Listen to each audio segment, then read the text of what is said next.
ఈరోజు నీ health score ఎక్కడుంది అని చెప్పే పరిస్థితికి వస్తుంది. ఎవ్రీ 3 monthsకి ఒకసారి వల్నరబుల్ పేషెంట్స్ అందరి యొక్క క్లినికల్ టెస్టులు చేస్తాం. బాగా సేఫ్గా ఉండేవాళ్ళని వదిలిపెడతాం, వాళ్ళకు వన్స్ ఇన్ ఇయర్ చేస్తాం. ఎవరైతే వల్నరబుల్గా ఉంటారో వాళ్ళు మాత్రం వన్స్ ఇన్ 3 months చేస్తాం. ఫస్ట్ రాష్ట్రం అంతా వల్నరబుల్గా ఉండే అందరినీ పూర్తి చేస్తున్నాం, తర్వాత స్టూడెంట్స్ చేస్తున్నాం, తర్వాత జనరల్ పబ్లిక్ కూడా చేస్తాం. అందరి హెల్త్ కాపాడడం మా బాధ్యతగా తీసుకుంటున్నాం. It is a big game changer, will work it out. ఇంకొక పక్కన కరెంట్ విషయంలో సోలార్ నేను చెప్పాను, ఇక్కడే సబ్స్టేషన్ పెట్టాం. ఇక్కడ వచ్చిన సోలార్ అంతా కూడా ఇక్కడే పెట్టి, బ్యాటరీ పెట్టి, స్టోరేజ్ కూడా పెట్టి, అక్కడి నుంచి ఇక్కడే డిమాండ్ సప్లైని బట్టి ఇక్కడే మేనేజ్ చేసుకుంటాం. బయట నుంచి కరెంట్ వచ్చే పరిస్థితి లేకుండా ఇక్కడే తయారు చేసుకొని సర్ప్లస్ ఉంటే అప్పుడు గ్రిడ్కి ఇస్తాం. ఒకవేళ రియల్గా డెఫిషిట్ ఉంటే తీసుకుంటాం కొద్దిగా. దానికి కూడా శ్రీకారం చుట్టాం. నిన్నే నేను సబ్స్టేషన్ కూడా ఇనాగరేట్ చేశాం. 2 నెలల్లో స్టోరేజ్ కూడా బ్యాటరీ పెట్టేస్తున్నారు.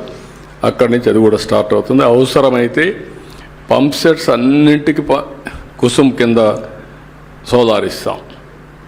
అది వాళ్ళు వాడుకునేది మీటర్ పెట్టుకుంటాం. వాళ్ళు విల్లింగ్ అయితే వాళ్ళు ఎంత కరెంట్ ఇస్తారో ఎప్పుడు కావాలంటే అప్పుడు మళ్ళీ కరెంట్ వాళ్ళు తీసుకోవచ్చు. స్వాపింగ్.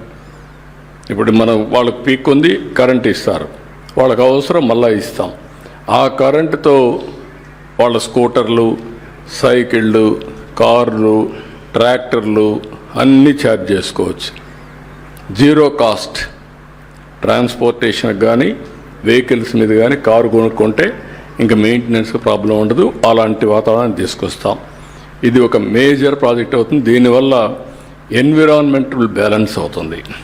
మూడోది నేచురల్ ఫార్మింగ్. ఏటీఎం ప్రాజెక్ట్ కూడా తీసుకొస్తున్నాం, నేచురల్ ఫార్మింగ్ తీసుకొస్తాం. ఇక్కడ పండించిన పంటలని తిరుపతికి పంపిస్తాం, రైతు బజార్లు పంపిస్తాం, జియో ట్యాగింగ్ చేస్తాం, సర్టిఫికేషన్ కూడా ఉంటుంది. ఈ ప్రోడక్ట్ నేచురల్ ఫార్మింగ్ అని తెలియడం, ఎక్కడి నుంచి వచ్చింది, ఏ రైతు పండించాడు, ఏ పొలంలో పండించాడు అనే డీటెయిల్స్ కూడా ఉంటాయి. ఎవరైనా వినియోగదారుడు ఎప్పటికప్పుడు చూసుకోవడానికి టెక్నాలజీ బ్యాకప్తో ఇవన్నీ కూడా వస్తాయి. ఇంకొక పక్క డైరీ చెప్పాను నేను. డైరీ పెద్ద ఎత్తున టేకప్ చేస్తున్నాం. మొన్నే మన వాళ్ళు ఒక బ్యూటిఫుల్ ఎక్స్పెరిమెంట్ కూడా చేశారు. ఆర్టిఫిషియల్ ఇన్సెమినేషన్ చాలా బాగా సక్సెస్ అయింది. ఇది కూడా ఓస్ట్రస్ సింక్రనైజేషన్ ప్రోగ్రామ్. దీనివల్ల మీరు ఒకసారి చూసి 63% సక్సెస్ అయింది. ఇది 70-80% కూడా చేసే పరిస్థితి వస్తుంది. ఆ సమయంలో రైట్ టైంలో కేర్ఫుల్గా ఆపరేట్ చేస్తే మంచి ఇది వచ్చింది. రెండోది ఆవరేజ్ ప్రొడక్షన్ 5.7 లీటర్స్ ఉంటే ఇప్పుడు 8.8 లీటర్స్ పెరిగింది.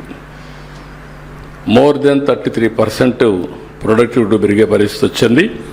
అదే మరి ఇక్కడ సేద్యంలో నేను చూస్తే నిన్న జీవామృతం పక్కనే పెట్టారు, ఒకసారి మీరు చూసుంటారు. అక్కడ డ్రోన్స్ ఉపయోగించి జీవామృతాన్ని కూడా స్ప్రే చేయడం డ్రోన్ ద్వారా చేసేస్తున్నారు. ప్రకృతి సేద్యం కూడా చాలా సులభంగా ఇవన్నీ వస్తున్నాయి. అది కూడా తయారు చేస్తాం.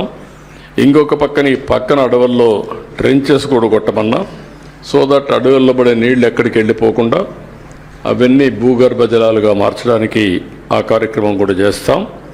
ఇంకో పక్క స్కిల్ డెవలప్మెంట్ సెంటర్ పెట్టాం. అందరికీ స్కిల్ డెవలప్మెంట్ సెంటర్ చేస్తాం.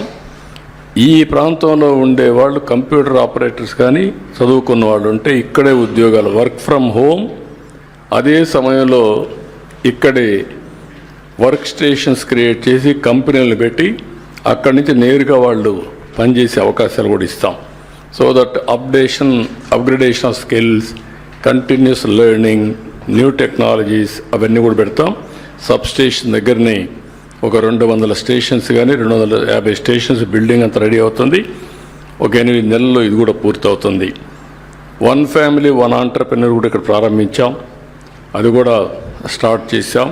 ఇప్పుడు డాక్రా సంఘాలే చేస్తున్నారు. రాబోయే రోజుల్లో మిగిలిన కూడా చేస్తాం. ఇంకొక పక్క కేర్ అండ్ గ్రో అనే ఒక ప్రాజెక్ట్ తీసుకొని అంగన్వాడీ కేంద్రాలుగా వాళ్ళందరికీ ట్రైనింగ్ ఇస్తున్నాం. It is also very good project. Deficiencies by birth కానీ చిన్నప్పుడు కానీ డెఫిషియన్సీ ఉంటే అవన్నీ కరెక్ట్ చేయడానికి అర్లీ